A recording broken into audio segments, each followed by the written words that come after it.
And now they're getting into another potentially thorny topic for Stormy Daniels, and the prosecution's bringing up the fact that there was this defamation suit that she had filed against Donald Trump.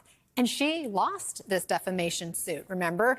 And so Hoffinger asks, in April 2018, Avenatti filed defamation case against Trump. Did you want him to do that? And Daniels says, no, it seemed really risky. It seemed like a bad choice. Hoffinger, in April 2018, he has a sketch of a person you had an encounter with in 2011, and Trump tweets that sketch was a con job.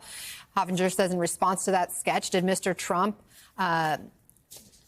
say that it was a con job? And Daniel says yes.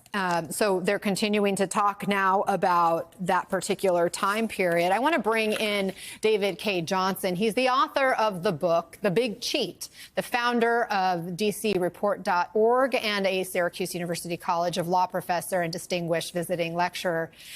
David, just want to get your thoughts on just everything we've heard so far today, this testimony from Stormy Daniels.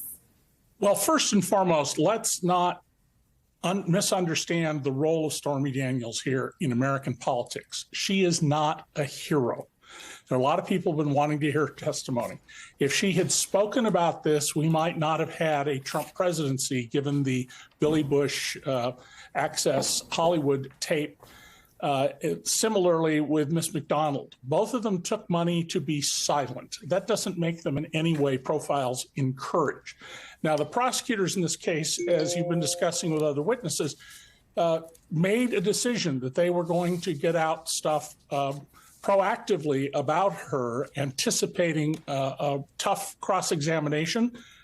They could have chosen instead to do a very economical and lean questioning of her, and then, if necessary, rehabilitate her on redirect. But, you know, they've made their choice, and they'll have to live with what the judge, and perhaps an appellate judge, if there's a conviction, decides down the road. But people should not be thinking that Stormy Daniels, by speaking now and tying together these facts, is somehow a heroic figure. She's not.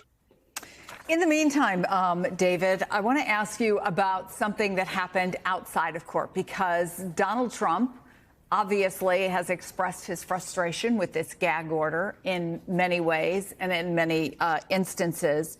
As someone who has known him and studied him for a long time, do you think that he was serious when he said earlier today he would make this sacrifice of going to jail over this gag order? Donald is not Nelson Mandela. He is not Chris, constitutionally capable of going to jail as a martyr and believing in principles that he's somehow defending. Donald is an empty vessel. And in many ways, he's a 13-year-old boy in a 77-year-old man's body. Donald's remarks here are all designed to try and build up the support that he thinks he should be getting. And he's not. You know, there's virtually no one outside the courthouse demonstrating on his behalf. And so Donald doesn't want to be in jail for 1 minute. And this issue of whether he should be jailed because of the 10 criminal contempt findings by the judge, 10 criminal contempt findings, I think you'll see that come home to roost, assuming he's convicted at sentencing, where the judge would have a lot of discretion at sentencing because of his misbehavior. David, it's always great to get your perspective.